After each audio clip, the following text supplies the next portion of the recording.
Hello everyone, I am starting a reading vlog. I've not got a tripod out because, you know, me. I am not the most organised of vloggers.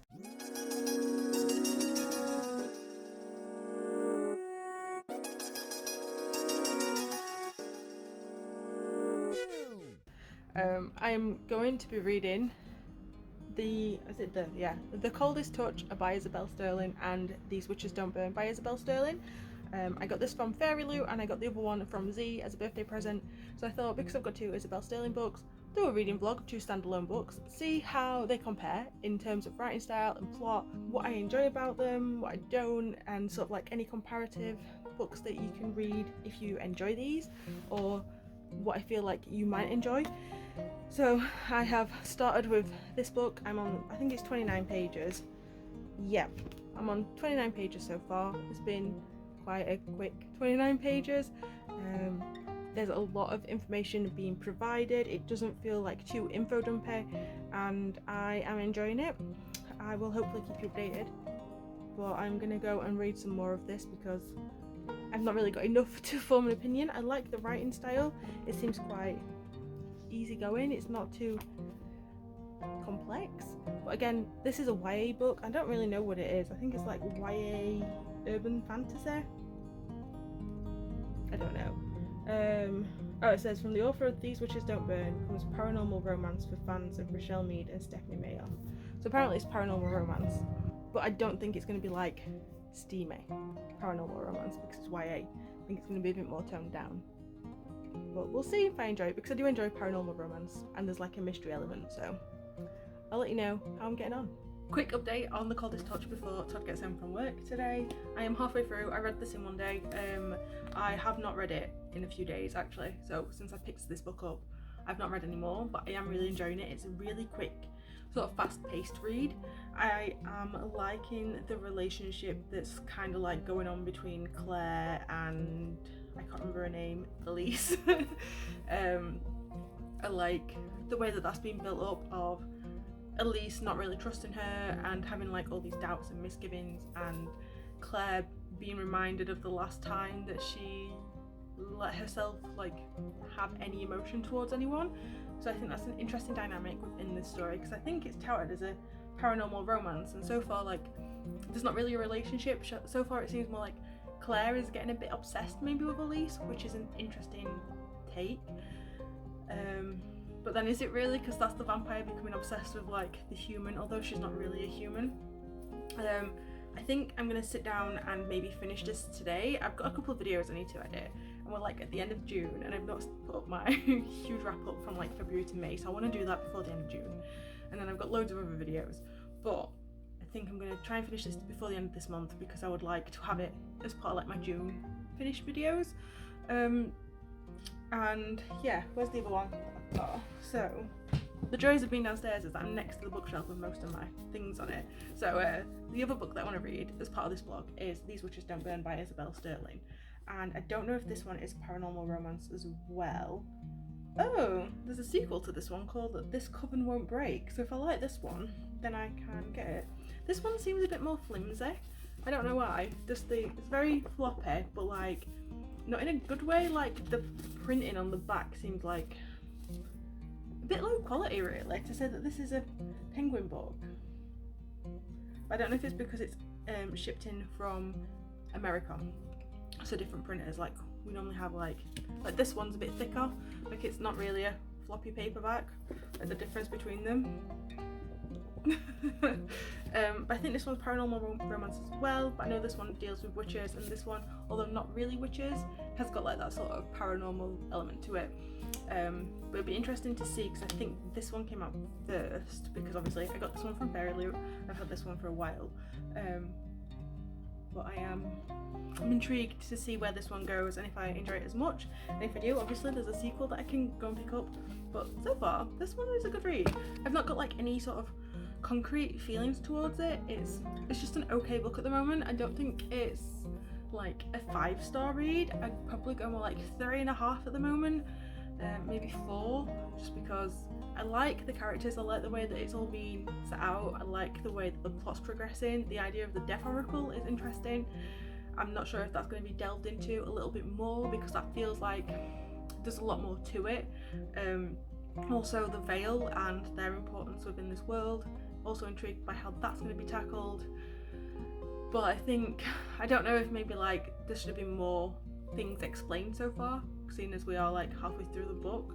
But I feel like I'm just getting to that turning point. I reckon if I read like a couple more chapters, I'd hit like some of the big points that are about to like switch, and you just get like that extra understanding. But I am enjoying it, and so far it's a good read, and I would really recommend it. Watch me get to the end and be like, burn it, it's the worst book in the world. But it's a good book so far, and yeah, just wanted to do a quick update whilst I had the time to do it. Hello, so I want to do a quick update to The Coldest Touch by Isabel Sterling, but I've got things to make for lunch, so I'm going to combine the two, so enjoy the weird view of my kitchen. So I finished reading The Coldest Touch yesterday. I really enjoyed the story. I thought that the way that the relationship between Claire and Elise was done quite well, especially as Claire didn't think Elise thought that she was straight, so having relationships for another woman or a teenage girl wasn't something that she was expecting, and I feel like that was done really well. I feel like it picked it up, and also the fact that it wasn't the fact that she then became bisexual. I said became bisexual as if like someone did a spell, but the fact that she realised she was bisexual wasn't. I feel like it was handled well. I think the entire storyline was done quite well, and I also think that it's a great standalone book. I think there's going to be another.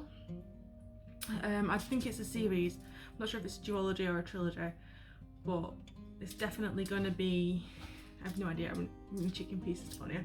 I definitely know that it ends well, but I can see that there's definitely a lot of room for things to be moved on. I don't know if I've mentioned how much I really enjoy the world building. I love the fact that we've got this sort of vampire witch structure that it's very strange, like the supernatural world that's been introduced, but I liked the way it was done. Sort of like it's covertly hidden in the real world. I think it was an interesting way to show the relationships between people. I like how there wasn't a big deal made out of sexual and gender identities. It's just, this is this person. There's a character called Win, and all the way through the book they're just called they, and there's not like a big deal made out of it. It's like, this is Win, they do this. I don't know what sort of clothes they wear. There's nothing mentioned. It's not like they're not trying to it's normalizing it is what I feel as a non-gender conforming person. I don't really know what the word is. I know I can't speak to that, but I feel like one of the best ways to get things accepted is to just treat it as normal. Tell me if I'm wrong, but I feel like, because obviously like the default is cisgender and heterosexual, but then we've got so many people on, and I think that it's useful to fight that just by normalizing things, because that's the thing that these are so like badly done, but I think it's a really good way of doing it. There was quite a few twists. I kind of expected some twists, and I saw them coming just before it happened, but I think they were really well done. Although I wasn't fully expecting the twist to be what it was, it made sense looking back on the rest of the story. So it's not like, oh god, I've pushed it too far. It's not like it was a twist that was completely out of left field. It was more of a twist of, oh, this was very subtle, this was done really well. Like when you look back at it and go, oh, I see what you did there. I'm really trying not to stab myself with some wood, so my concentration is like half and half. I think I'm going to enjoy These Witches Don't Burn. I think that's the one that Z got me, which I'll be reading next, because I liked the author's writing style, and I like the way that she creates her characters, and I like the characters that she creates. I know I've only read one book, but sometimes you just get that vibe, you know, like, this is an author that I can see myself reading for a while. So yeah, I'm really looking forward to moving on to that. I'm probably going to start that today or tomorrow, I'm not entirely sure yet, because I've been doing this vlog for about 2.5 weeks, and I should probably finish it at some point soon.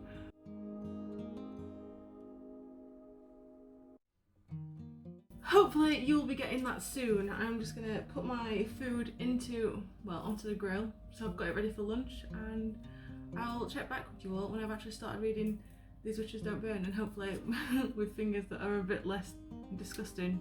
Nice. Hello, I've not updated this vlog for a while. Apologies, it's been a few months, but I just picked up These Witches Don't Burn by Isabel Sterling with the idea and intention to write the first line down. I've taken this from another author where I am just trying to catalogue first lines and see like how impactful they are, which ones I really like. I've just read this one. It's like a really cliche saying about there being a fine line between love and hate, but I just read like the second line and now I just want to sit and read, but I've got to work. So I'm hoping this one will be a good one. The Coldest Touch, I can't remember the rating I gave for it, but I think from what I can tell so far, we've just like this a little bit, and that one, the Isabel Sterling's writing style is quite simplistic to read and to take in. So I'm going to be reading this book next, and we'll be seeing how much I enjoy it and what I think overall to Isabel Sterling's writing style. I have made notes on The Coldest Touch, so at least I'll be able to do like a comprehensive closing off to the vlog. So I'm currently on page 118 of These Witches Don't Burn, and I think I'm enjoying this a lot more than The Coldest Touch. The story seems to be progressing a bit quicker. I really enjoy Isabel's writing style, so I did enjoy The Coldest Touch. I can't remember what rating I gave it because it has been a few months since I read that and started this vlog, but this one I'm enjoying more. The story seems more fast paced, there's more to it, hooked into it a bit more. I think I've read about 100 pages tonight, so yeah, I'm about a third of the way through. It's not quite half, but it's more than a quarter. But yeah, I'm enjoying this one a lot more. The story seems to be going a bit better, so maybe it's just like the overall plot that was different. So this has got more of a focus on, there's like a mystery element with these witches and this coven. There's some backstory that's not being explained, so that's like being drip fed through, which is making it quite interesting. The Coldest Touch seemed to be too hung up on the angstiness of the vampire, and her sort of like insta love kind of vibe with the other main character. It was a very strange sort of deal, whereas this one seems to be more insular. Maybe it's just the singular narrative and point of view that's making it like easy to get through, and the other one, because it was swapping back and forth, it kind of broke up the flow a little bit too much. But yeah, this one I'm really enjoying so far. I just wanted to chuck up some thoughts whilst I had them. So I'm going to quickly run out in a second to go and fetch my nephew because he comes around on a Wednesday, but I just wanted to do a brief update on These Witches Don't Burn. I'm halfway through, and honestly, why is Veronica's behaviour not being called out at all? So she keeps forcing herself on, I can't remember the main character's name, Hannah, that's the name. She keeps forcing herself on Hannah, and I was like, stop kissing me. And why is that not like being talked about as something really bad? It's just kind of being glossed over, and I just don't know how to react to that. I'm hoping someone else mentioned it, because Hannah's best friend Gemma seems like the sort of person to be like, what are you playing at?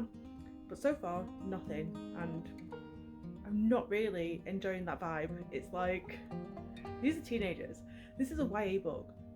Why is no one saying, stop fucking kissing people when they don't want you to kiss them? Hello, so I'm just going to do a quick wrap up for my Isabel Sterling reading vlog, because I finally finished reading These Witches Don't Burn, and look what I've done. I've actually tabbed so some of the points towards the end of this book that I was reading.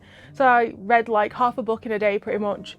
Probably not even a day, probably a couple of hours. It was a really quick, fun read. I think I've much preferred These Witches Don't Burn over The Coldest Touch. I'm not entirely sure why it is. I don't know if it's just like the time that I was reading it that was any better, but this seemed to be a bit more fast paced than The Coldest Touch. So I think I'll probably read the sequel to this, but I'm not entirely sure if Isabel Sterling is going to become like an auto-buy author for me or not, but I wanted to finish off. So why have I tabbed this? So I've tabbed this book because these are points that I wanted to mention and bring up and remember to talk about. The green ones, I actually colour coordinated it, be proud of me. The green ones are for any sort of like discrimination. So this book deals with a lot of discrimination in a lot of different forms, and I think that the way that it's been done is really good, so I just wanted to highlight a couple of points, and one point I just really didn't like, so I've put that one in purple because it was the first colour on my little sticky tabs. So the purple tab is on page 206, it's the end of chapter 17, and this is where I got a name wrong then. This is where Hannah walks in on her ex having sex with another woman. So these are all teenagers, they're like 17, and it doesn't show you, it's just like she sees someone like pull a cover up and she's like, oh. But why I tabbed it is because about a chapter earlier, her ex Veronica was completely slamming her and slating her for going on a date with someone else where she's actually like been in a full-blown relationship, and it was the hypocrisy of it that I wanted to highlight and just say like, I'm really not impressed with this. I don't think that the book mentioned it at all, but Veronica is a really awful person and it's never really brought up or like highlighted or talked about. Hannah recognises it, and Hannah's like, yeah, what she's doing is like massively dickish, and her best friend Gemma kind of is like, you need to get over Veronica because she's not good for you. But it's never like gone into detail like the total sort of manipulative kind of behaviour from Veronica. So yeah, I didn't like that and I just wanted to highlight it. The next tab I made was on page 225, and this is where Hannah has to tell Gemma that she's a witch. So the entire thing is that witches don't talk about it, and you're not allowed to tell it because it can like lead the witch hunters and cause a lot of issues. But something that happens with Gemma and Hannah means that Hannah ends up having to tell Gemma because she realises. So non-witches are called regs because they're just regular people, I'm assuming. But this section I thought was quite interesting. So Hannah says, you're the only reg I've ever told, and it's technically treason to tell, so you're probably the only living reg who knows. Gemma flinches. Please stop calling me that. Calling you what? A reg? She shudders again. Yes, that. It makes me feel pathetic, like you look down on me or something. It's gross. And I feel like sometimes doing discrimination in fantasy worlds like that can highlight the issues that's currently happening in society, and I thought it was a really good sort of swift exchange of, don't you realise that the way you're talking about people who don't do magic is really bad, and like you are kind of implying that they are less than, or you're at least othering them to a point. And I thought it was really interesting to see that. So the next tab I made was on page 228, and Hannah is a lesbian. The person she's dating is bisexual. I think her ex Veronica's a lesbian, but I think that this section that was spelled out kind of like links to that sort of identity, but it's more focused on the witch side of things. So the paragraph is, Gemma's request leaves me conflicted. My whole life I've been taught to hide my magic at all costs. It's become this secret personal thing. Yet the idea of finally showing Gemma my true self, showing her all of who I am, holds a thrill of freedom. And I feel like that is something that is potentially very resonant for the LGBTQ community, because it's that sort of like, it's a secret part of yourself that you've not told anyone about, and being able to tell someone about it kind of gives you that freedom. I think, if I'm right, Isabel Sterling is a lesbian, or she's at least like pansexual. She's queer anyway. So I think that's probably like from her own personal experiences, and I liked, pretty much, I just like the way that discrimination is felt and faced in this book from like a fantastical point of view, but then can transcend into that sort of real life, real world topics. Maybe that's why I like this book as well. And then the final tab that I made was on page 261, which is right at the start of page chapter 22. And this is about blood witches. So the person that Hannah's dated, Morgan, turns out she's a blood witch, and blood witches are kind of like seen as less than within like the magical community because they use blood and they can control people.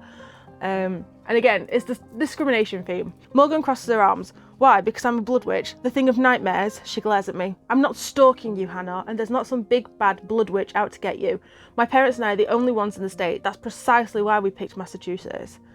I ignore her certainty, her logic. Right, I'm the idiot for suspecting a blood witch because you're all softies at heart. I should have. I've seen the dangerous magic your kind weaves. My kind, Morgan practically screeches the words.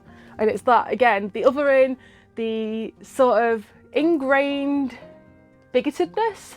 I just thought it was really well done, and I feel like it was just really well placed. I think my reading experiment for reading both of these books and trying to like compare and contrast the two has gone kind of well. I think it would have gone better if I'd have read them closer together.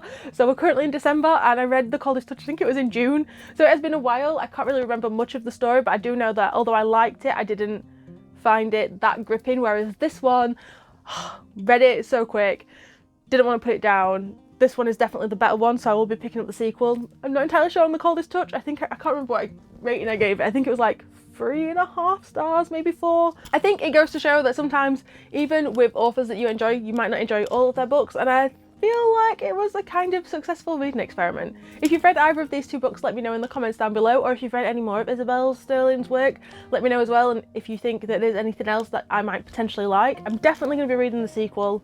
I don't know if she's written anything else. If you like this video, don't forget to give it a like, and if you want to see more of my videos, don't forget to hit subscribe. There's a new one out every single week. I hope you're all well and you're all staying safe, and until next time, bye!